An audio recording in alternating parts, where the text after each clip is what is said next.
This week's episode is sponsored by Lemon Creative Media. From graphic designs to multimedia and logo design, these lads have got over 50 years experience in print media. For all your quality prints, flyers, brochures and stationery. They also do animation, illustration, video promotions, signage and banner stands. You'll find loads of their work on Instagram. Give them a follow, Lemon Creative Media. Thanks.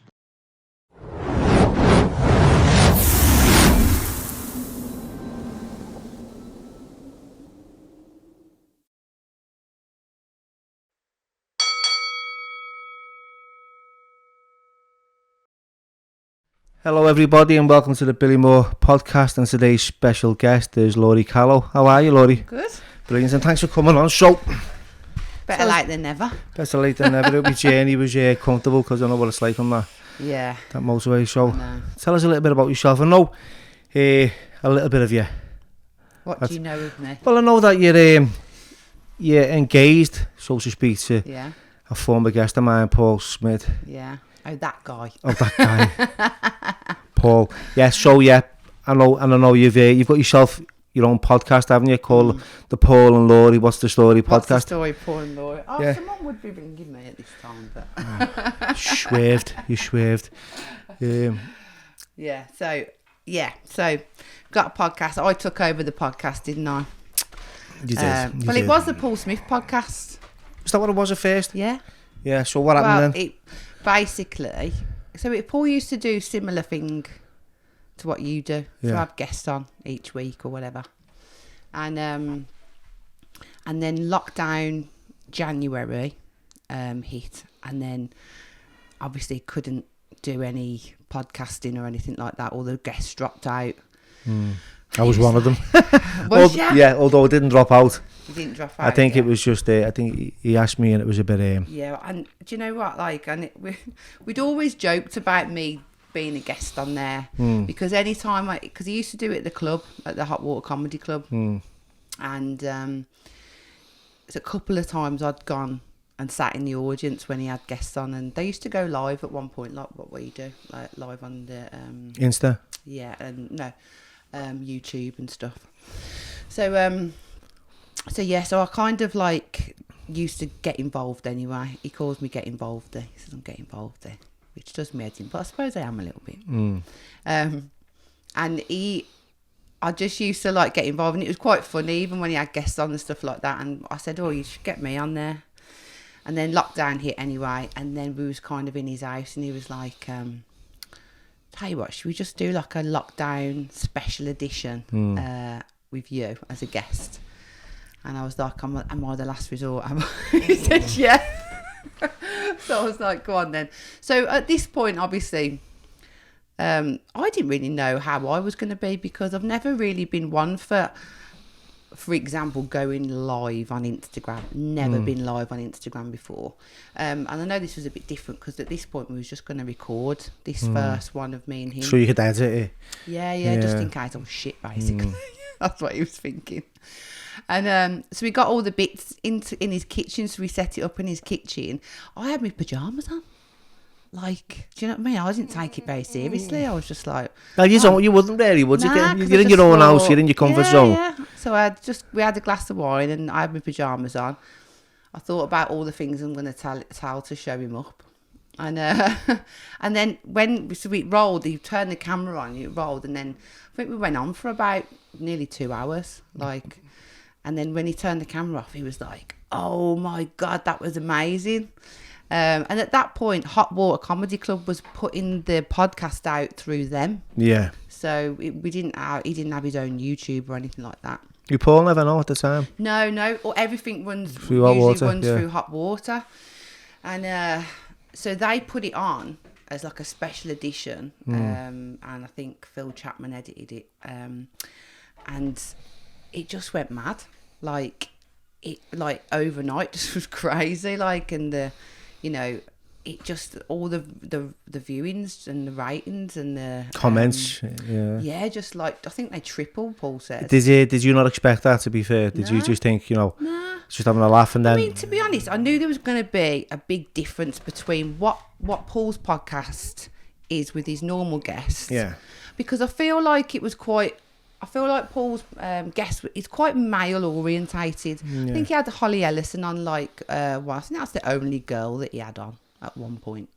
But yeah, so I think it was very leaning towards most women still watch well, it, I understand that, because I felt this was becoming a little bit male dominated. Yeah.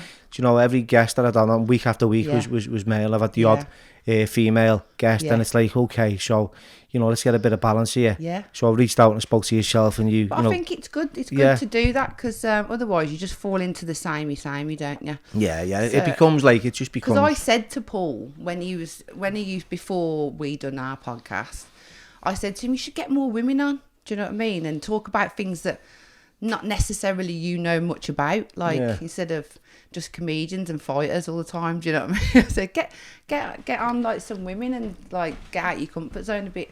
Diverse. Yeah. And so they went mad, and your topic is a bit like out there as well, isn't it? Yeah. Well, do you know what it is? We're very honest. I'm not going to be honest. It is. It's honest. I was like. I was saying to me, missus, imagine me and you talking like that. It's it is. It's right out there, but you're straight on. Yeah. Because we are, me and Paul are. That's how we are. Do you know what I mean? With each other. You're comfortable. Yeah, like we are very honest, and we went into when we met each other, we went into it very honest, and just didn't really hold anything back. And I think I spent a lot of years holding back from, you know, trying to dull myself a little bit. You know? And with Paul, I didn't have to, and he didn't have to with me. So I think that's where, like, we bounce off each other, and I think that's where the chemistry comes from. You can be yourself. Yeah. See, that's something that, like, I can be that myself with my own partner now, and it's great. It's great to do that. But years I had to be someone else. I acted differently. I tried to. It was like I'm trying to impress someone, or I'm trying to be something I'm not. And it just didn't feel right. No. So you act differently in different relationships. But when you get to a stage where you can be yourself, you know, you're flying. Yeah. And I think I think the thing is, because we were so honest, and I think there's a difference between being honest and sort of, because we do take the piss out of each other a lot. Yeah. But we've got this fine line of, like, we take the piss out of each other, but we use humour with it. But it's not where it's like, oh God, that's really bad, or I can't believe he said that about, or can't believe she's said that. Like, we do it in a way but we still care for each other. We've still got each other's backs, and we do it in the nicest sort of. It's horrible when you're sensitive, though, isn't it? You know, when you've got someone who's sensitive. Like, I've been sensitive in the past, and someone said something, and it's being like, you know, they haven't meant any harm, but I took it really personally. Oh yeah, Paul knows how to push my buttons. Oh yeah, and you react and you think. See, the longer I'm in it, the more I become a little bit like Velcro. I pick up things like quick, and it sticks to me. You know, and it's like I get resentments around little things, and but I'm learning. Yeah. I'm learning. What star sign are you? I'm a Capricorn. Oh yeah. Does that make any difference? What does that mean to you? Capricorn. Like, I've never been out with a Capricorn, so I don't know much about them. See, when you go out with, I mean, I don't know if it's all women, but a lot of women are more. I've spoke about star signs. Do you do that when you go and meet someone? You go, if you I have to know. It's so important. So is there a certain star sign that you go, swear that? Yeah. Why is that? Because, well, I know what star signs. It's weird. I'm just gonna digress a little bit, but you know, I've been out with a couple, or I've dated a couple, because I'm a Pisces, right, and so is Paul. So you're a fish, and he's a fish, yeah. So is Paul, right? Now, I've got lots of Piscean friends, but Piscean men usually do not get on with, because they're knobheads. But for some reason, I get on with Paul. But Paul might be blagging you. He might not be a Pisces. No, he definitely is. Because he's like, well, what am I getting for my birthday? No, but he's. I think women are a bit more crazy. He goes mad when I talk about star signs. He's like, fucking shut up. I know, because it's like you start going into that spiritual realm, don't you? Yeah. And people use those stones and.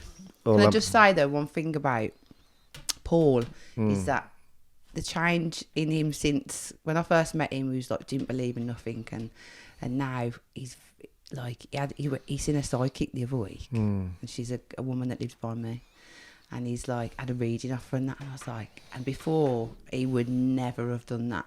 So I don't know what's happened to him since. I think I've rubbed off on him a little bit. Yeah, but sometimes your eyes open a little bit. That's what happens. You just open up a little bit to different things. But let's now tell me a little bit about you, right? About your background. Yeah. What you're about. How far do you want me to go? Just tell me. Deep do you want see, to go? look, see. This is this is a podcast about your journey, ordinary people, you know, and what successes they've had and what failings they've had, and you know, the trials and tribulations, the ups and downs. So tell me about what it was like for you growing up, where you grew up. Yeah. You know, and then we'll go along there. Well, I was actually born in Exeter, in Devon, which is where I live now. But all my family are Brummies. So my mum and dad used to run pubs and clubs when I was younger. So I sort of grew up in Torquay, Exeter, when I was like for about 7 years. Yeah. And then they split up, and then me and my mum moved around and moved to Weston-super-Mare. My mum had a pub there and my dad had a pub in Bournemouth. So I literally went to about 10 different primary schools. All the places that I went to. Bournemouth. I'm like a little gypsy. Weston-super-Mare. Birmingham, Chelmsley Wood. Really? Yeah. Chelmsley Wood. I've got family up there, so, you know. Have you? In Chelmsley Wood? In Chelmsley Wood, yeah. Don't see them no more. It's been a while, but yeah. Oh, gosh. Used to spend a bit of time up there years ago. Yeah, well, I've got family in Chelmsley Wood and Solihull. Solihull as well. Yeah, Box Road. Oh, God. I can't remember much about it. When we moved to Birmingham after all that, I think I was about 8 or 9, and so I kind of like went through like a teenage years in Birmingham. So I used to go raving when I was like 14 in the roughest bars and clubs. Like you could get in back then. Kids can't do that now. Thank God for that, because I've got a 16-year-old, and God, if I imagine like my daughter doing what I was doing when I was 16, terrible, really. But I was I got a bit streetwise. Like I'm kind of glad I never grew up in Devon properly, because I think being in Birmingham builds character. Growing up in Birmingham built a bit of character. And I've literally, I had my children, my older two. I had my daughter when I was 19. I was with a guy from the age of 16 who I had the 2 kids with. So I was quite young. When, 19 kids. Yeah, I don't really get on with my mum that much. Like we have our moments, we clash a little bit. So I think my mum and dad got back together, and they had my little brother, and my dad was my best mate. He still is. Do you know what I'm saying? And if I didn't have my dad growing up, I don't know what I'd be. I think I'd have gone right off the rails. But yeah. So he was your role model. He was your hero. I mean, he was a cheeky role model, but like he kept it real with me. So like he said to me from a young age, you're gonna try drugs. You're gonna do this. You're gonna do that. He goes, but I trust you, Laws, to be responsible. I trust that you're gonna be responsible and you're not gonna be stupid. Like, and he said, I'm not gonna bullshit you and tell you that I'm this role model father and I've never done this and I've never done that. It's because I do and I have. He said. So like he said, rather you be honest with me. And I think as a parent, like when I think, because I'm a parent obviously now, but as a parent, that must be so hard to say that to your kid because it could backfire. Do you know what I mean? Yeah. And kids like to keep secrets, don't they? Yeah, and do you know what it done? It was like a reverse psychology. So by my dad, that was the best thing that my parents ever said to me, well, my dad ever said to me, was that, because then it made me go, oh, okay, I don't need to like feel like I need to go off the rails, or if I take loads of drugs and hide it and then stay out or whatever. My dad trusts me to be like responsible. Yeah. So it switched something in my head. So yeah, I did experience different things, and like ecstasy pills was out then, like, and we, you know, there was a time when me and my pals, that was it. Like, it's weird. Like, look back now, kids are so different now. Like, thank God, because like, you know, that was like that's what we did. We used to go out with a $5. Do you know what I mean? I never used to drink. I've never been a drinker. Me neither. We used to go out, and I've talked about this on our podcast, but I'm quite open with it, and I'm open with my kids about it. Yeah. But yeah, we used to have pill, and the thing is, like, I used to go out clubbing with my dad when I was 16, 17. Do you know what I mean? And it's just, it was hard for a parent to hear that. I think some people are like, how can a parent do that? But it was the best thing ever did, because it made me very responsible. See, people think that I'm like party animal and stuff like that, but I'm actually a very responsible person, and I look out for everyone. I've always been that friend that looks out for everybody on a night out, and never have to be looked after. I always look after everybody else, and I think that's just come from my dad just trusting me to be responsible. So do you think giving him allowing you, the permission, sort of to be yourself? Yeah. He used to wait up for. We used to go out, and he used to wait up for. He said, "I'll wait up for you." See, it was different when I felt like I was under pressure. Yeah. So it was like, but when I was under pressure, it was always like hiding and keeping secrets and not sharing any information and lying and and it became a way of life and a way of living. And my mum, she's done the best for us, and she still does. You know what I mean? And she used to scream at us, and especially me. Yeah. Why are you doing what you're doing? What's wrong with you? I don't know what's wrong, Mum. I've got no idea why I keep doing what I'm doing. Yeah. I just don't know how to stop. But with you, but it was just like constant. So, but I felt that was the only way she knew it, and it seems that your dad had a different approach, and it worked. I mean, my kid, like I said, my older kids, I've got 3 children, right, and Leah's nearly 17, Ben's nearly 16, my little one's 4.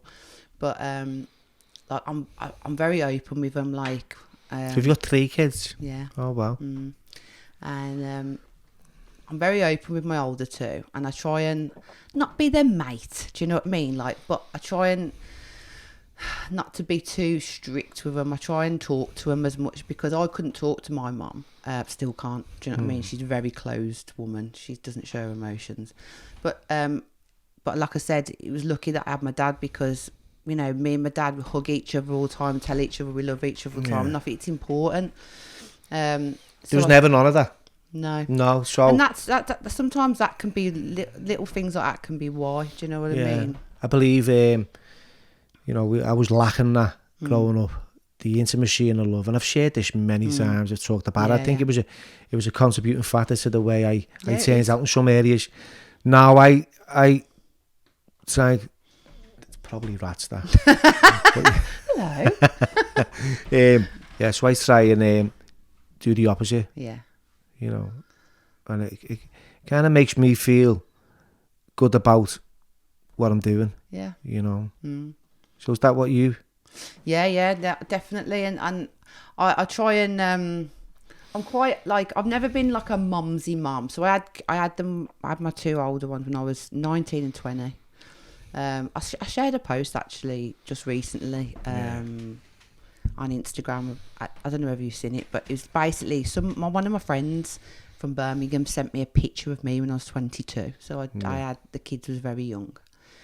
Oh my God, it made me so sad. Like, I look back on that photo and I just was like a stripper piece, looked like an ironing board for one, and just like the sadness on my face, like, because I was with a guy for 6-7 years who was their dad, and he was very emotionally abusing, like mental abuser, and he excessive drinker, like abused drugs. Like, when I say it, like, I don't mind people like experimenting with drugs.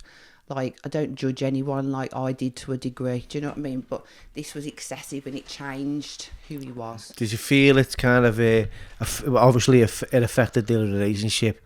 Oh God, so it was basically domestic violence, really, in a sense. Like, see, whether it was mental abuse, physical, it's the same, or sexual. Yeah, it's the same. Yeah, and I think that's the worst as well. Yeah. Well, I mean, I can't even separate what's what, really. Do you know what he did try? I met, like, he was very lost, do you know what I mean? But it started to make him not a nice person. So it wasn't even like he was a decent person, and then to begin with, he wasn't. like like it's mad because it's like he always had lots of potential, but then he just got lost, and he's like, one day I just looked at him and I just thought there's no way back for him. And anyway, we split up because I just had enough, basically, and I was quite brave enough to go, do you know what, I'm not doing this anymore. Dead calm, I'm not doing it anymore. Like, and he laughed at me and he was like, oh yeah, you've been begging me back in a week. And I thought, and I'll never forget that, you know, this was many years ago,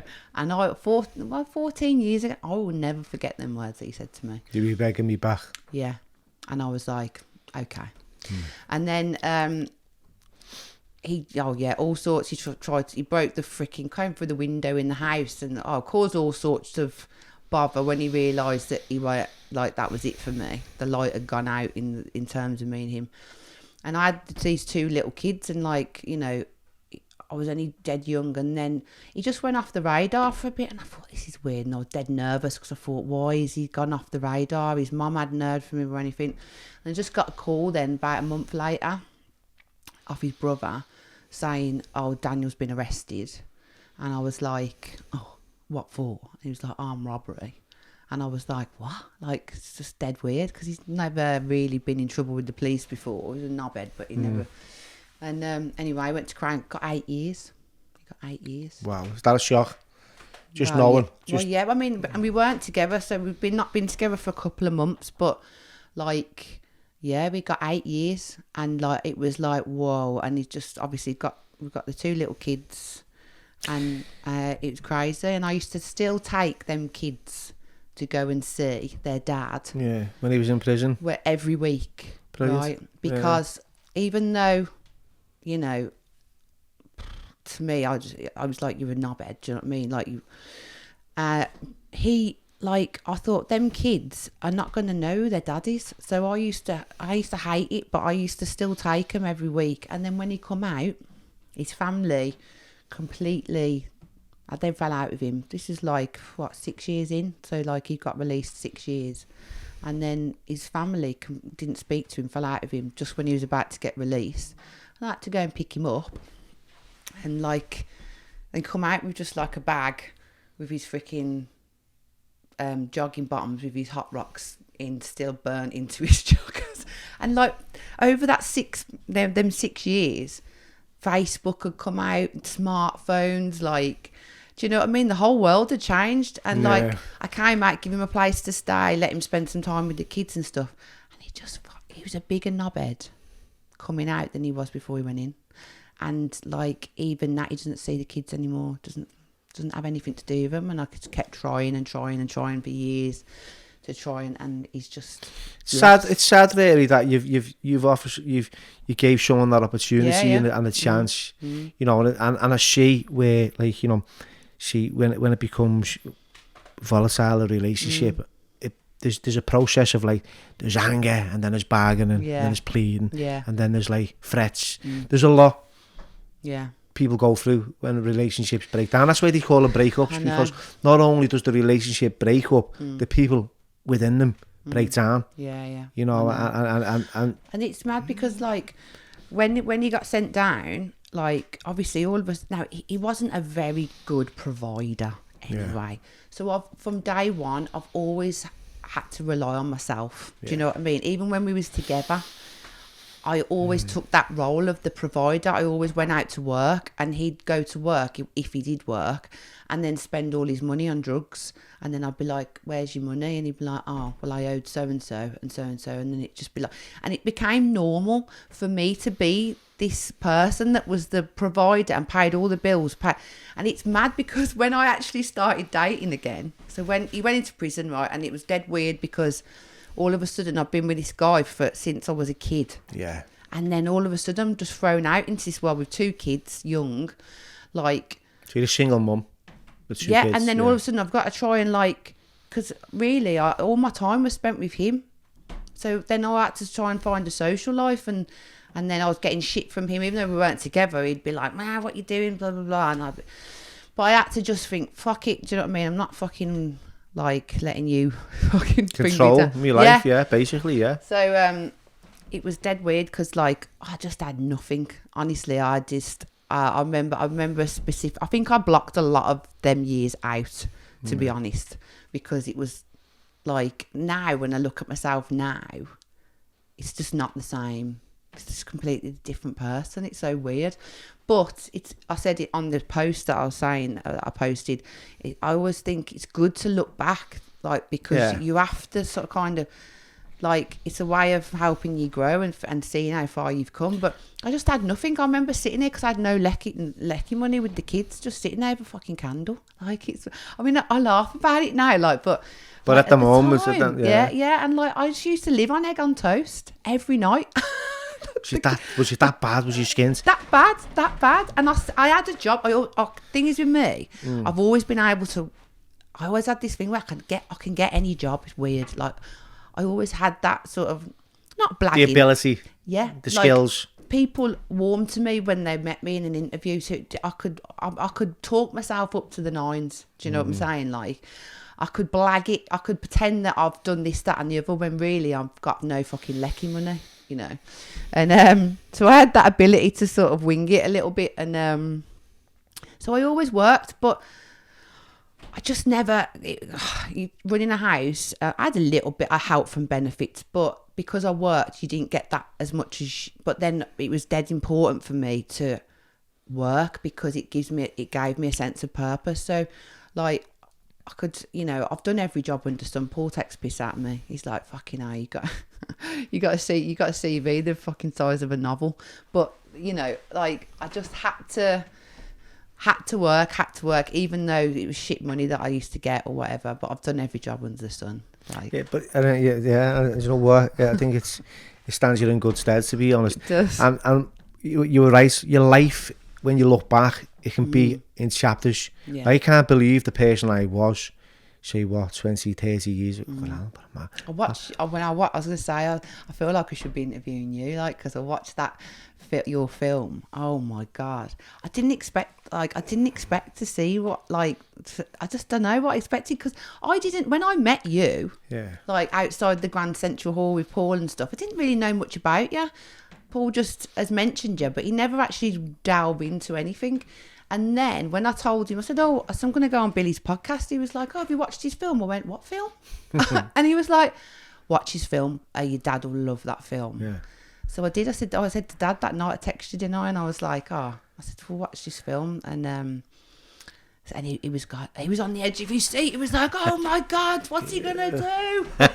You can't believe it's a true story, can you? Honestly, it's brilliant. I watched that, right, in Cannes. I worked alongside John Stefan, who's the director, and the script writer Jonathan Erskine via Zoom, and well, it wasn't Zoom, it was Skype, because that's how we worked on the script, and I worked with them virtually every single day. So when it was coming to fruition and it was on the big screen and we were in Cannes and I was sitting in the cinemas and I was watching it, I was like, how did you feel when you? How did I feel? Right, I felt like I was an imposter. I felt like I did. I know what you mean. I've shared this and I've wrote about it and I put it in my second book about, like, being in Cannes, right, the most prestigious film festival in the world. And you had imposter syndrome. I was masking everything with a smile. Yeah. When internally I was a wreck because I was diagnosed with cancer. I was using medication that the doctor that gave me, I was abusing it, but I was also buying street drugs as well, and I wasn't sharing that with anyone. No. And I was justifying the way I looked and the weight that I'd lost to the cancer, because I was very deceitful. I was very, so I sat there, but when I was watching it, I was thinking to myself, what's wrong with this kid? Why does he get the chances he's got so many times and then fucks it up again? Look, he's in this shell. He's got a good here. He just goes and beats his mate up. Yeah. Why does he do that? And I couldn't understand. I was like, he's like sort of challenging your own. Yeah, but do you know what it was? It was sabotage, because I believed that, like, if something good came into my life, like yourself, I didn't understand. I couldn't cope. So when something good come into my life, I thought, there's got to be an agenda here. Yeah. There's something not right here. If someone said to me, "Oh, you're a nice fella," I think, nah, mate, why are you saying that? Why you saying? And it's not that I had mental health, that I was paranoid. It was just I felt for years of being called this, that, and the other. Well, that's what it is. And then when you get something positive said to you, people don't know how to handle it. So the only way they know is sabotage. So and you just push it away. Positive affirmation to me was like, I remember the first time someone said to me, and it was in a rehab in Bristol, and I was getting my shit together, and I was really trying. This is the beginning of my journey. And this London kid called Rennie come on, says, "Oh, mate, gives you a hug." I thought, mate, he's definitely gay. So I'm just not having it, mate. And I refused. Well, why do you want to hold me? Why do you want to hug me as a man? Oh, know what I mean? God, yeah. And I just want to show you a bit of love. You keep your... And I kicked off on him. I'm like, what? And then people saying, you need to surrender. And I was like, surrender what? I grew up on 80s movies. No retreat, no surrender. Don't give up. But like I learned that, I was in addiction, and to surrender meant to like just put your hands up and go, look, the war's over. Yeah. Within. Yeah. Within. Not internally. with. Yeah, it was internally. The war that I was fighting was one that I was fighting within, and it was ego, and it was pride, and it was lack of awareness and understanding. I was dehumanized. I was desensitized. I didn't feel anything. Until you took away them substances. And when you took away those drugs, like in that movie you took away, and I'm in a shell, I just want to end my life, because I've got these, I'm overwhelmed at one point with feelings that I can't explain, I can't describe. The only feeling that I could understand was I was happy, or I was sad, or I was angry. Right? They were on, why? I'm happy. Why are you happy? Because he turns up with me drugs. You're angry? Why are you angry? Because he's not turns up with me drugs. I'm sad because my girlfriend's left me. That would... but what about so when they were going through these group processes and talking about identify that feeling, I go, feel fine. Attachments to that feeling and scenarios. I feel, and there was always one, I feel fine. They go, no, you don't, fucked up, insecure, neurotic and emotional. What? I went, I feel okay. We don't do okay. Yeah. I was okay is not a feeling. Okay, I feel horny. I just and that's what I used to do. Yeah. Lord, I used to escape with humour. Escape with the humour. Yeah, just escape and just avoid, deflect. And when I'm on my own, it takes a long time to travel from ear to ear, from your head to your heart. And I'm learning that as I go on each day, and I'm grateful for the awareness. Well, this is why, like, that's what I say. It's important. Like, it's quite recent, like I said about that post, and I just looked at it and I cried when I looked at that photo of myself, because I don't remember that person. Yeah. And like, I think, God, I buried that deep, like, and that needed to come out. And I've never shared like that part of my life on social media, mainly because social media wasn't around then. So, why dig it back up again? Like, but yeah, it made me like brought up loads of emotions, made me sad, because I just seen like the picture of me is just so. It's like a little girl lost. Yeah, like I didn't believe in myself. Like the amount of disbelief that I had in myself, and the amount of like.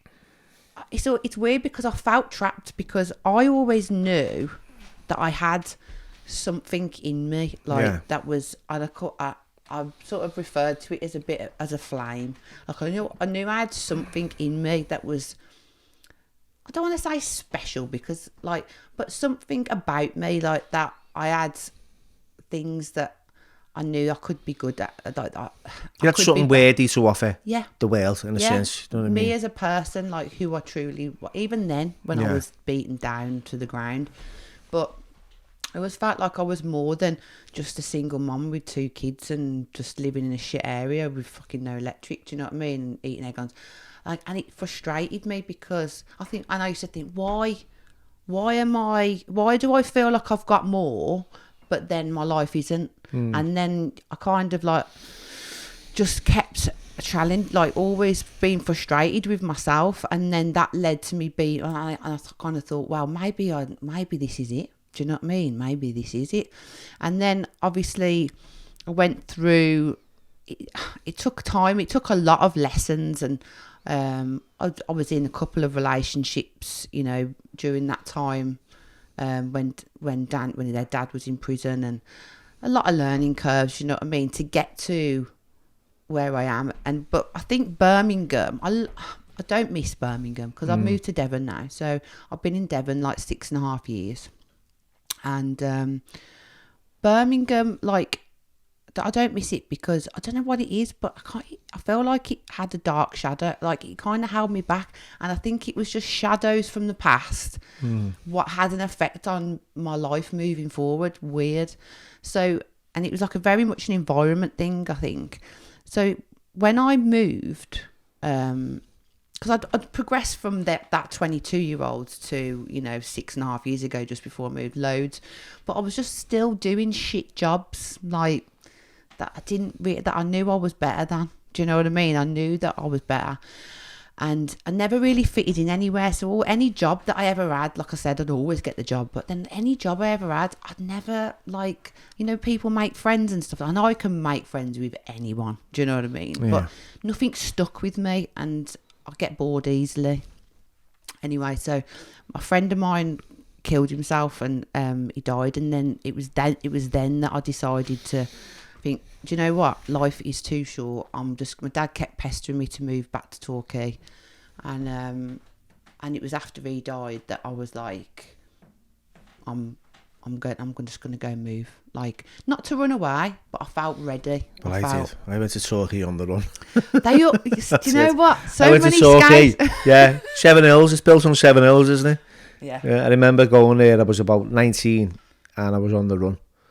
And I remember thinking to myself, Scouts' graveyard. Mate, it was so many on the run. It was just I was on the run for 4 weeks on a B&B.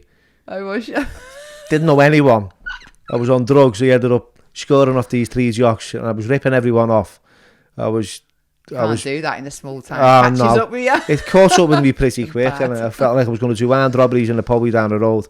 I thought I could do that. It just became, I don't know what it is about, like, when we get off, we want to go down shout. I know. You know what I mean? Like, I'm on a run. It's people, just full of brummies and scouts. Yeah, people on the run now just are in the mates round the corner, aren't they? That's on the walk. Yeah, on the walk.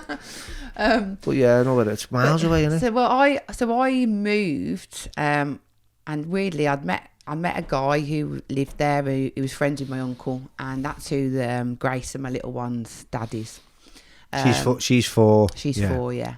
Well, she's actually nearly 5, but so I met him, and then so we was together for 3 years while I lived there. But when I was pregnant with Gracie, so I got a job. I got offered 5 jobs because I applied for jobs before I went, and then I got offered them all. Yeah. So I was pretty lucky. So I thought, okay, this is getting a bit choices. Yeah, I had choices. So I worked at Devon and Cornwall Housing as a planner, which is very ironic because I am shit at planning. But I was good at this job because I used to have to boss men around. So that was good. But I got paid a decent wage. Wasn't like, but my partner at the time, he was on double than me. Anyway, so I fell pregnant with Gracie, and he'd never had any children or anything, so it was all happy. And then I thought, all of a sudden, I've got to rely on this man to look after not only me and his baby, but plus 2 others. There's 2 others. Now, he's 10 years older than me, so he had a good job and whatever, and But he was a bit of a stress head when it comes to money. A bit tight. I'm going to say tight. A little bit tight. Who's tight? Say it loud. Sorry, Matt. It's clipping this now, Matt. Yeah.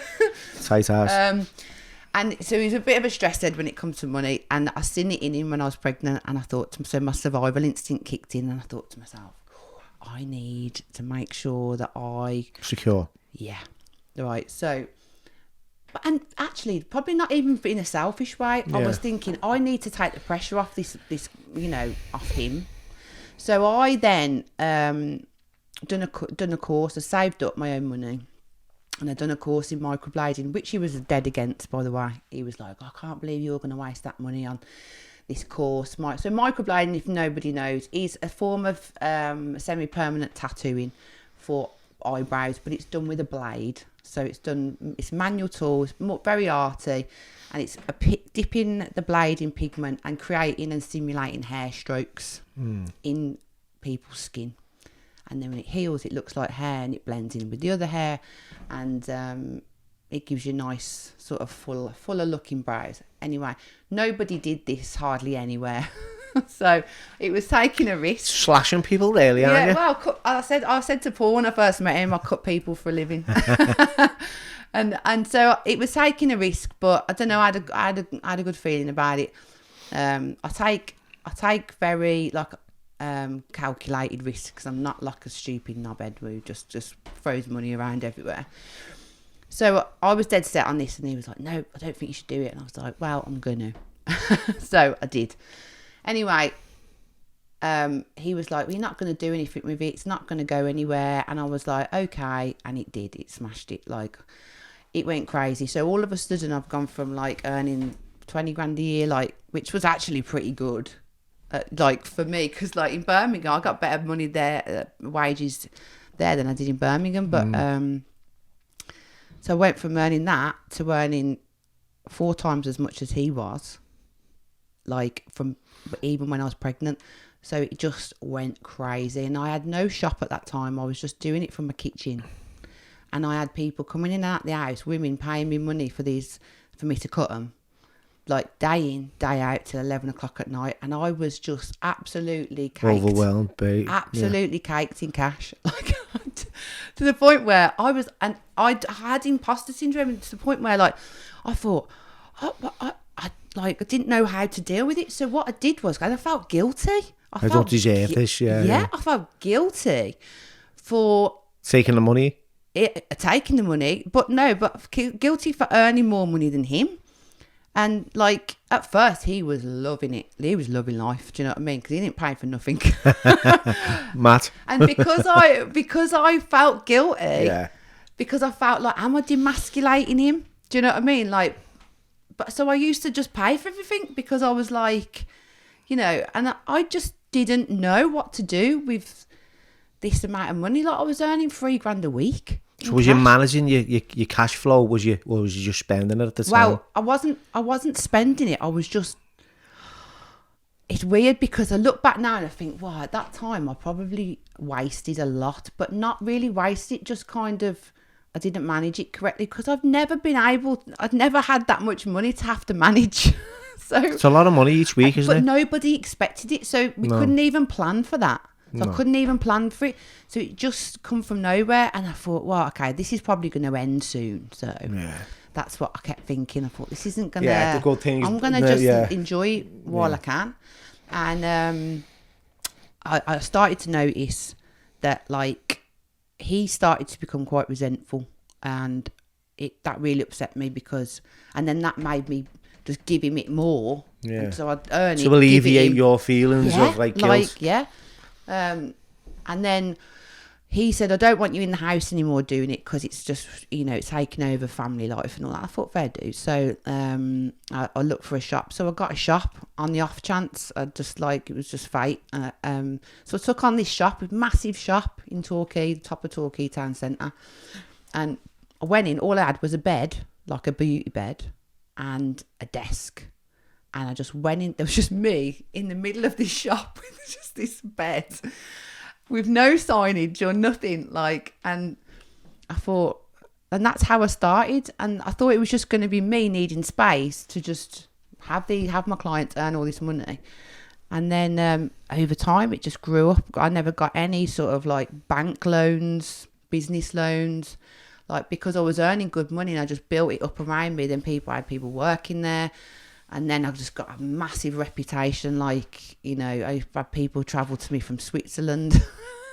Crazy. Like, and it just sort of grew and grew. But during this time, the more successful I became, the harder our relationship became, because he really struggled, I think, with... I think what it wasn't because he was jealous of me. I think he was fearful. I think the fear was there that, right, she doesn't really technically need me anymore. So Insecurities kicked in. Yeah, so his insurance, it's like an insurance policy. He's got no insurance policy now because I earn good money. So in his head, that's not how it was, but in his head, he thought, if she wanted to leave me, she can. And then that made him, so it affected the way our relationship, it affected how he was with me. And he became quite, it was difficult, like some difficult moments. And then as far as we nearly got engaged, and when I found out that he was going to ask me to marry him, I didn't feel happy about it. No. And I thought, this isn't right. And it's weird because everything, so he was meant to take me to Venice, and then he walked out on me 5 days before we was going to go to Venice, and the little part of me was like, thank fuck for that. Do you know what I mean? And I felt bad for feeling like that, but something was telling me it weren't right. But then even he walked out for no reason. I didn't have a reason. And he didn't come back. And then I found out he hadn't booked anything. He hadn't done this, he hadn't done that. And then he tried to come back after a couple of weeks after like he'd sort of like blown over. And I was like, no. But it was weird because the flights got cancelled because it was snowing in Devon for the first time in 30 years. It was so weird. Like everything just went against that happening.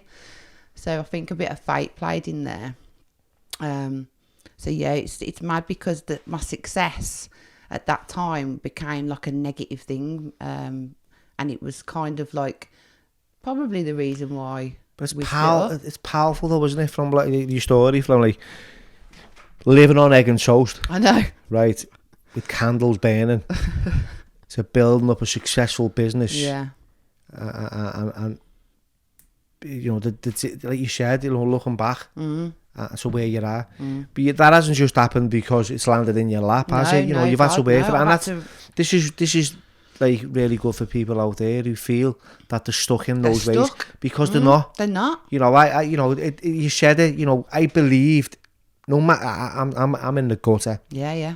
Right, Laurie, I'm in the gutter at the best of times. And I said to myself, there's something within here that's better than this.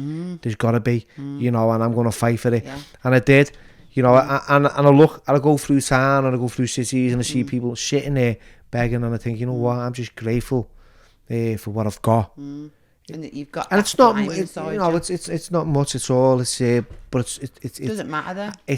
When I say I shouldn't say that, to be honest. It's not much at all. It's more than enough. But it's not much to other people looking in. But it is to me. It's the world. That's all that matters, isn't it? I've got a little boy, and it's how old's your boy? He's 16 months. Is he? So, and she's got 2 kids. So there's 3 within the relationship. So I could identify with your ex-partners coming in and out there. So I've come into a relationship where there's already 2 young kids. One's 10 and one's 14. They're a bit younger when I first met her, and we've got a little boy together who's 16 months, and he's a miracle because I never thought that was going to happen because diagnosed with cancer. I was told I was never going to have kids. Is he your only child? Yeah, he's my. And I'm 48. I had him when I was 47, so I'm an old kind of like dad in a sense. And I say to myself, look, I think, when he grows up, I'm old. I start like projecting, start playing it safe forward and going, okay, I'm going to be this age when he's that age. So what can I teach him and what am I going to do now? And I feel old now. You know what I mean? Nah. Looking at them weights down there, thinking, wow, I hate doing them, but I do them because if I don't, I feel shit about myself. Yeah. Yeah. So I identified and I was relating. Yeah. To what you were saying. Yeah, and the thing is, me and Gracie's dad, we've got a good relationship now. Yeah. It was hard when we first split up. I think he struggled because I think he when he walked out, he didn't have a reason. I think it was because he never booked anything, and then he felt embarrassed because he never booked anything, and he hyped up to everyone that he was going to propose, and then he never did. And for me, it was the best thing that could have happened because I knew it weren't right. And he struggled when we split up, and he wasn't very nice for a while, but he was just sad. Do you know what I mean? And I always tried to maintain Because my mum and dad, they're not together anymore, but they've always got each other's backs. And my mum and dad can trust each other 100%. They're always there for each other. You know, my dad's got a partner now. He's been with for 10 years, do you know what I mean? But that's all I've ever known, is to have, all right, parents are split up, but still got each other's back all the time. And that is all I know. And that's good for kids, do you know what I mean? Like that's what I wanted for Gracie. Like, the older kid's dad, he's just a lost. He's no good. Do you know what I mean? So he's not. I tried for years, but with Matt, like, his mum and dad split up, and they're just not. They don't speak to each other, and it's very volatile. So I never wanted that for Gracie, because it does affect them, you know, and that's why it was important for me. So I always sort of, you know, said to him, I try, even though he was being hard work, I always maintained that niceness with him all the time. And then he come round in the end, he got bored. That's what happens. He got fed up of being all nasty pasty, and then he's all right now. So it's good. So we've got, and me and Matt share Gracie 50-50. So we have 50-50 custody, not through courts or anything like that. We do ourselves, and that's why I'm able to work in Devon and work here. Did you work in Liverpool as well? Yeah, I work in Liverpool as well, and so I do a lot of driving. I can imagine, yeah. Wow. And you know, it's hard work, it's tiring, but do you know what? I am a bit of a gypsy, like, and I am used to travelling round, and I do get a bit itchy feet in the same place. Because people say to me, what are you and Paul going to do when you get married? Because we're getting married in May. Congratulations. Yeah. And people are like, oh, so what, are you going to move to Liverpool then? And it's like, you know, I love Liverpool. It's my favourite city. Do you know what I mean? But there's no point, because, like, I've got a new studio now. So I've redone a brand new studio. It's in a lovely place in Babbacombe in Torquay. And I've got that there, so I've got people that work there, and my daughter's starting school in September, and she loves her dad. Do you know what I mean? She loves her dad, and like, I'm not going to do that. I'm not going to take my daughter away from her dad just because I'm being selfish, because I don't want to drive or whatever. Like, when me and Paul met, we knew what if we was going to go forward. We knew what, you know, the situation. And we've made it work, and some people don't understand that, but you know what? It's the key to happiness. I swear to God. Yeah, because you're not in each other's pockets all the time. It's the key to happiness, and I will vouch for that. Yeah. Because the thing is with me and Paul, and I think one of the factors why me and Paul work, is that I'm an independent person. It's instilled in me, as you know, we just spoke about it. Paul is a very successful man. Do you know what I mean? And I'm proud of him. I'll never find it threatening. I'll never find it, and I'll always encourage him and to do the best in everything, and I'll always raise him up. But the difference is that he's the same with me as well, and I think because we both have got our own thing. Like, you know, we've got the podcast together now, and it's great, and I enjoy it, and we both love it. How many subs have you got now? You're climbing, aren't you? Yeah. So me and Paul have had a bet that. We had, like, I don't know whether you know this. Do you know this? No, basically, we've gone like 7,500 now subscribers. So since March, so we've had our own one. Yeah, so it's pretty good. Like, yeah, it's impressive. And we said that when we we'll both bet on a date of when we're going to reach 10k. So we both wrote a date down, like, secretly, and then showed it to each other, so we didn't know what each of us were going to be, because my forfeit is I'm going to get 10k shaved in my head, which I do not want to happen. What's his forfeit? Come on, tell me. His is do a 10k skydive. Brilliant. And he hates heights. I'll get it. He hates heights. Let's hope you win. I know. Well, it's at 7.5 at the moment, so I won't say my date, but his is before mine. It's a tough platform to well, I said, no, don't get fucking cheating, because I said, don't you go on the stage at one of your tour shows the day before and go, right, everyone get your fucking phones out. I said, if you do that, then that's it, you've lost. Yeah. I was like, we've bet on natural growth, organic growth, natural growth, right? So his is before mine, and I was like, oh. See, this is a good little topic, really, because, you know, there's organic growth and there's toxic growth. Yes. Right, I've seen it happen, right? Now, I started a podcast in October last year, and I've grew up to like over 18,000 subscribers in that time. I did see, actually. Yeah. So I felt that, like, you know, that's grew organically. And I've had a diverse guest list, as you've probably seen. Yeah, I did, you know, I'm up to over 50 guests now, right? And it's hard work, putting in a shift every single week. You see how I set up. This is what you come in. I've had to set this up myself. My partner, she does the editing. You know, so she's at home doing the editing. She never knew how to do this. No. Her brother's into media. He had to take a dissertation. Fair play to her, though. And she stepped in, so we bought the grip. She sat there. He put her through a crash course how to do it. And there's been a few problems with the sound, and we know that. And you know, I've got probably. Yeah, but we do. Yeah, I've got good mics. We've done half a podcast with everyone going stop, and we're like chatting away because you don't know. But it's so there's organic growth and there's toxic growth, right? And I feel that, like, there's people out there. I don't know if you've ever experienced that or you've seen it. There's people out there that want to expose other people, put them down. To elevate their own platform to make themselves feel good, right? Now, like I said before, YouTube's a tough platform to crack, right? It is. Instagram, you can get followers left, like you said. You know, Facebook, everyone be friends. They see something that's shit, but YouTube, it is difficult. And then to get it to be able to monetize it and this and that and get the views. Now, it's a slow little process. It is. You know, I've had views up to over 100k. Big time and 50k and 20k's, and sometimes I've had like 5k. You know, and I think if I get anything over a k, I'm quite happy, really. You know, I'm grateful. Do you do TikTok? Do you do reels or anything? No, I do. Look, see, I'm not that.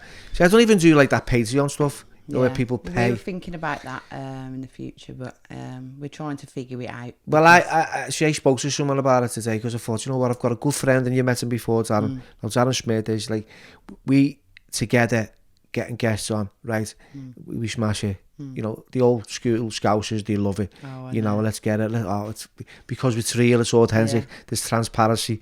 There's no ego. There's no nothing. It's just fucking airy ass men having a laugh, and that's it. That's what it's about. Living life and having a laugh, and people seem to love it and warm to it, and they're always asking for more. That's what podcasts are about, and they're about it being is like just being authentic. It's like yourself with Paul. You're having a laugh and you're being real, and I think that's more attractive. Oh yeah, definitely. No, then, you know, I can go and get, and people know that I can go and get like the best villains on the planet, right? I've got connections. I can go and get such and such who's done this big mad robbery, and you know what? I've had the best guest who's done the biggest robbery, and the views are poor. I've had a fella from down the street, seriously, right? That no one knew. Put him on, and he's had over 128k in a week. When you think, fucking, I put Darren on, he got over 120k. You know what I mean? No, it's, me, 200. So we've got Laurie, and I like the fact that, you know, I've got that diverse it's good. way of speaking with people and the guests, because it gives people out there the opportunity then to relate and identify, because we can talk about addiction, we can talk about mental health, we've talked about domestic violence, we've talked about living on beans, on toast, egg on toast, whatever, and succeeding. You know, this is incredible stuff. I was sitting there listening to you thinking about my partner, because she's going, I want a better job, I want this, I know I can get this. I think you can get a better job. You can, right? Because all it is, the only thing that's stopping you is fear of failure. Fear of failure. Financial insecurity. If you're comfortable, right, and this is true. So I'll do what I can to make a pound out, right? I will. I'll put to provide for my family. Well, being a DJ, you know, I've been a pimp. Have you? Not joking. Tell us about being a pimp. Come on, kid. Come on. Well, I say pimp because it's the most like gangster name for it. But I used to work for an escort agency. I used to make the bookings for the girls. Yeah. I've worked, right? I've never shared this, but I've worked in Bournemouth, and it was called. I can't even remember what it was called now. I do know the name, but I'm not going to name the club. You know what I mean? But it was a swingers club. Was it? Paradise Elf Bar in Boscombe in Bournemouth. People know that. And I worked there. I was on reception, but you see someone's savoury things, you know what I mean? So, you know, I've worked in been pawn shops as well, selling blueies, you know. And some of the male version of me. Oh yeah, I've done everything, literally, right? You know, now and what I do now is I like to go into schools and deliver workshops around like knife crime, gang culture, you know, county line stuff. Yeah. Just give a bit of my experience, lived experience, and I hope that someone learns from it. Bit of guidance, a bit of reality. Because I remember when I was a kid, no one ever came into my school, and if they did, they came in with a clipboard, a shirt and a tie on, and they didn't. That's right. They weren't, to me, I was suspicious of anyone in authority because they had a mistrust. Because when I grew up, everybody I reached out and asked for help. They bit me, basically. Yeah. Like the police took me back home when I was getting battered by my dad, and I was trying to tell him, look, God, you know, so that straight away, I tried to tell the priest. He said, just get on your knees and do 10 Hail Marys. What the fuck that, you know, and you know, forgive yourself and all this bollocks. You know, I tell family members, they tell me mum, I tell me friends, you know, so I had a big mad, you know, it was like, it had a massive impact on how I saw the world, and our the authority at least. So I was anti-authoritarian, and anyone who spoke with any kind of intellect, I felt less than, because I felt they were elevating themselves with fancy language to make themselves sound important and make me feel really inferior. And I did. Fucking hell, I didn't go to the same school as him. I know. Do you know what I remember? Like when I was from the age of 22, and I was like started dating again and that, right? And it was mad because I had 2 kids, right? I was a young mum. So when I started going out and stuff, and like started to get a little bit of a sense of style, started to do my hair, do my makeup and stuff like that, because I didn't do it. Like I was because I was with him, I was just very plain. Yeah. And then when I started to glam up a little bit and get out there and start dating and stuff, or go to clubs and stuff, or bars or whatever, like I used to pretend I was a different person. Like I used to live 2 separate lives in my head, and it was very damaging. Like I used to pretend that if we ever used to go on holiday and we used to meet a group of lads or whatever, like they'd be like, have you got any kids? I'd be like, nah. Do you know what I mean? And I feel bad. I feel bad. Yeah. I feel bad. Like I feel guilty about that, or I felt guilty, and it was terrible. Like, and then I used to pretend that I would do this job and that job, but really I fucking worked in a shitty office. Do you know what I mean? But I'd just big myself up all the time because I tried to mask like that pain of the reality of what my life actually was. Sad, isn't it? Sad. Yeah, it is. And I used to think, why, you know, it's mad because people believed me because I used to. I come across so well, you know, in that other side of me that I used to portray. But then I used to go home and I'd be like, the kids would be mad running around, like I wouldn't have fuck all, wouldn't have any money, no savings, no nothing. Do you know what I mean? I couldn't pay the fucking rent. Like, and I never faced that. I just used to pretend, living this fantasy lifestyle all the time, just to get me through the sadness. Like, and then it affected relationships, because then when people did kind of get close and I was sort of, say things were serious with a person, then the real side of my life would start to come through, and then like that little illusion's kind of broken, and then it used to break down at whatever, you know, at whatever time, and then I always used to think that it was because they knew the real me, so then it made it worse, and then I'd do it more, and then it was just, it wasn't until I was older and that I moved, you know, to talk like that, I kind of just thought, you know what, fuck it, like if people can't accept me for who I am, what's in my life, the shit, the drama, the whatever, you know, then fuck a minute, like I can't keep it up anymore, can't keep up this facade anymore. I've done it. It's like self-acceptance is the key. You know, for me, I was massive on denying who I really was. Yeah. You know, and I'd lie. Actually, the person you are is great. Do you know what I mean? You just didn't believe it. No, but even when I went to jail, I'd lie about what I got nicked for. You know, if I got nicked for like some kind of shoplifting, you know, and I did once, sun lotion, right, in the middle of winter, and I remember getting 6 months. I think I would. Right. I remember being in the Crown Court, right, and getting 6 months. Someone, didn't I? I did. I actually said that. But I actually, But I remember the judge saying to me, you robbed sun lotion. in the middle of winter, you silly boy. And he made me feel really small. And it was, I sentenced you to 6 months. Now go away. And I was in reception in Walton, and there was no way I was owning that. Right, sun lotion. No, I don't blame you. Wayne says, so what's he getting it for? Oh, I was like, mate, it was murder. Right, I'll just come out with some big crazy story because I wanted you to think I was something that I wasn't, or that I felt that, you know, just bend the truth. Yeah, and then you get found out, and then you get made a show of, and then the shame, and then the humiliation. And I've done this. See, this is what growing up early. You know, I was a little rogue, and now it's like I am who I am through the choices I've made. I'm quite happy with the person I am, because I believe that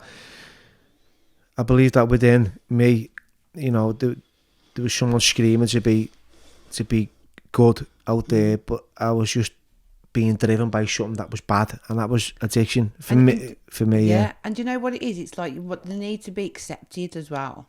But like, people don't realise that, you know, they're craving for this acceptance from, I don't know, social media, freaking whatever.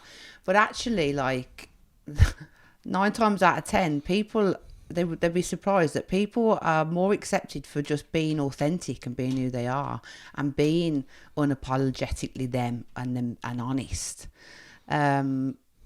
That's what people accept, is when and do you know what? And I think that has a big part to play in why our podcast has done so well and why I've been accepted into Paul's world. Do you know what I mean? You know, and that's why people love me. To people who are fans of the podcast, and I get messages all the time, and it's so overwhelming, but in such a good way, because people will always relate to what I'm saying, and I might say things that people probably don't say. Like I talk. I mean, one of the shows I talked about saying, because I hate bullies, right? And I was always that kid that used to fight the bullies in school. And so my kids are teenagers, and I always dreaded that moment. Like, and I always try and teach my kids to not be a bully. Yeah. Not be a bully, but don't stand up for yourself. Do you know what I mean? There's a fine line between them two things, right? Don't let no one take a liberty with you, basically. Yeah. So, and I've always sat my kids down when they started secondary school. They had some problems and stuff, and a lot of times they didn't tell me because they think mum's crazy. And like, but I always try and teach them, rather than go tell the teacher, because that don't do fuck all. The teachers can't do nothing, right? I always used to say, well, this is the psychology. I was trying to teach them the psychology of that person that they're worried about or they've had shit with. Like, they're just as scared as you are of them. They're just fronting. Do you know what I mean? So you've just got to remember that. I said, try and be a bit calm crazy, because calm crazy, like if you start being, you know, don't show fear. Like, so I always try and instill this before I tell them to lamp on one. Do you know? Because I don't want them to think that violence is gonna get them through life. No, you know, it really doesn't. But do it, and they'll be like, oh no, but if I punch them, then I'm gonna get in trouble. I'll go, no, because I'll fucking tell teachers that I told you to punch them. Do you know what I mean? If it gets bad, because you know, so many suicides in Torquay for kids who have got bullied, it's bad, it's rife. And that's social media. Yeah, I know. And we never had that. No, no, we didn't, and it's a big factor. And it's got a lot to answer for. And this is the thing. So I was talking about bullying on this particular podcast, and I said that I'm the type of mum, I will go down the fucking, if nothing's working, right, and my kids are that, like, in despair, and no one's doing fuck all, I will go down to the fucking school with a fucking bat, and I'll rag them bastard kids, right, and I'll scare the fucking shit out of them, because sometimes that's what they need. They need old school, don't fuck with us. Some people need a beating, and some people need a meeting. Well, just not even like a beat, just a fucking, like, because what it is, kids, they feel like people are vulnerable and they've got nobody to support them, or there's not many parents that are like me. I think it's different in different places. Yeah. But in Devon, it's a little bit like, it's not the same as it is in Liverpool, Birmingham. I think we're brought up differently. Like, it's dead sort of like, oh no, we can't do that, or whatever. Yeah, different areas have different kids are a bit more fairies. Like, I hate to say that, but they are. So, it's not as like hardcore as, you know, the cities and stuff like that. So, you know, that's why these kids are killing themselves, because the parents, like, they've got no one to go to, no one's helping them. So that's what I was saying on this podcast, and it went crazy. It went, like, this clip went viral, and like all these mums are messaging me going, oh my God, I'm the same. It's like, because no one's allowed to say that they'll rag kids with a bat, or they'll hit kids with a bat outside the school. No. And I just don't care. And I've always had, like, people, you know, people who I've been with go, oh no, you can't do that. You have to deal with the school and stuff like that. And my dad ragged a 12-year-old girl down the street by her hair because I was getting bullied by her. And he chased her in broad daylight, dragged her by her hair down the street and went, you want to fight with my fucking daughter? And she cried her eyes out, and she tried to be my best friend after that. Because, like, and that's a prime example of how kids do. Like, they need to know that they can't do that. Like, it's horrible. See, and people don't get, like, old school scare tactics, I believe in. If you love something, you protect it, no matter what. Yeah. Right? And, you know, there's no, if anyone ever kind of laid a finger on anyone in my family or this is what I'm saying, and I'm the same with it's friends, just family. scary to think Yeah. the places you can take yourself. Well, I've watched my dad go from, my dad is the loveliest friend. He will speak to anyone. He's the friendliest guy, he's the most warming person. But I've seen him go dark, and when I say dark, his eyes go black. Yeah. Like shark, like great white eyes. And that is a scary place. It's a scary thing, and I've only seen it a couple of times. I think it's not nice. I think it kind of, what happens is you just see red, and I've had that shame kind of, like, it's come over me, and it's like there's nothing. No. Right? It's just there's nothing. There's just no feeling, but, like, you know, just and it's horrible, because it's not. It's okay at the moment because it can serve a purpose, but after. Yeah, I know. You feel it, and you realise that you're not that person. No, but you become something that you don't want to become because of something that's provoked you to be that way. You know what I mean? Yeah. It is. I agree. So anyway, right. Growing up on comedy, growing up on humour, like, I've never seen Paul on stage, right? I've never heard much. Have you not? No, see, God. I know he's quite. To come to his new I know Paul's quite popular, but he's a different kind. He's the different kind of comedian to the comedians. Yeah, it's a kind of a new world comedian. Like, I grew up in the old school comedians, so I find it, right, and it's no disrespect to you, Paul. I know you're gonna watch this. I'm not judging you, mate, but I find that today's comedy can be quite different from what it used to be. The likes of Chubby Brown. I remember as a kid listening to a tape. Right, in my bedroom, and my ma was like wondering what was going on, because I was laughing my head off. I thought, this fella is so funny, right? It was hilarious. I must have been about 12, 13, but I was listening to this on my headphones, and giggling and laughing.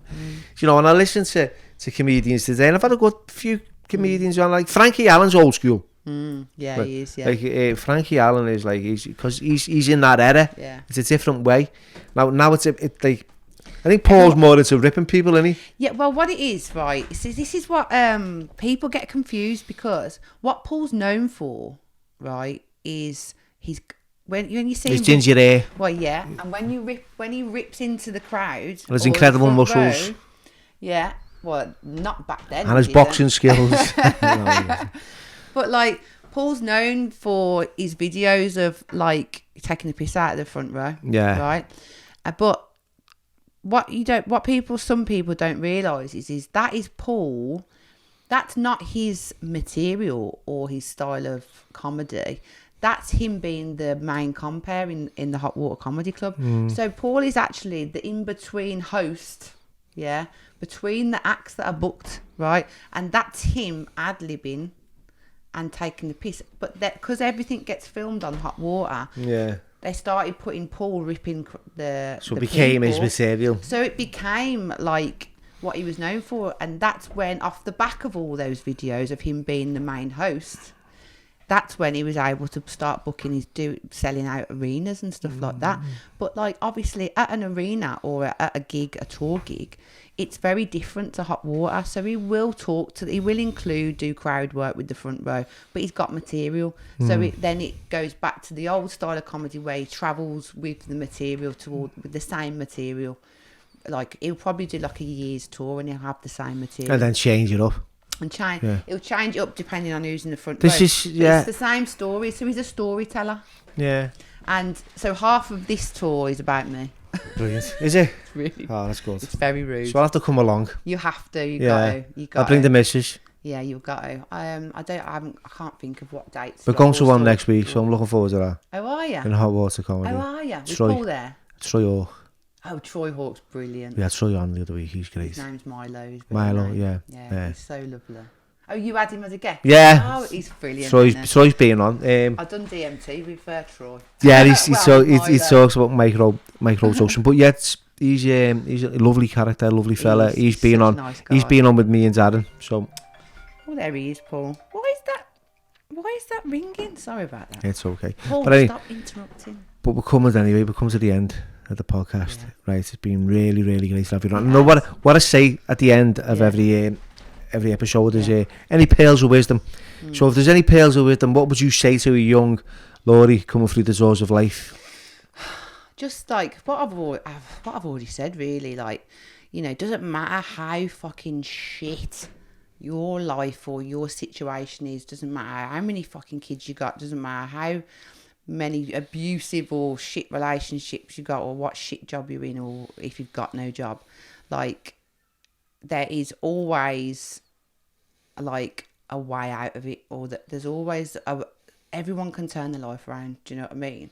And it might not happen overnight, because mine didn't. Mine was a very slow process of learning and about myself. But I think what a key bit of advice, what I will say, is that if anything bad, obviously people have trauma in their life, yeah, and everybody does. It's not some of us. Every person has some kind of trauma or heartbreak or sadness or abuse or whatever. Like, the key to those things not affecting is to not use them to sort of like victimize yourself. So if you carry those over through your life, identifying yourself with someone who was abused, this has happened to me, that's happened to me, you need to break free from that identity, like, and not use them as like to sort of identify who you are, but sort of use them as a way to, learn about yourself, and learn about what you like, what you don't like, and what kind of life you want, what kind of life you do want. And if you just like use them as stepping stones to a better life, rather than taking them with you and holding on to this sadness and trauma, then you're never gonna break free from it, and you're never gonna have a better life, because you're just gonna sort of be living as the victim of your own life. Brilliant. So yeah, just use them as stepping stones instead of. With that, I want to just say a big shout out to our sponsors this month is Lemon Creative Media. I don't really do that, never done that before, but he's a big fan of yours. Oh, is he? So he asked me whether to put you on his sponsorship month, so I'm going to do that. All right, Jeff. Who is it? Lemon Creative Media. Lemon You'll see it. I'll tag it in Media. it. He's Jeff. It's nice. Hi, Jeff. Yeah. So I'm going to leave it there. With that, thanks for coming on. No, thank you. Lovely. It's been a pleasure.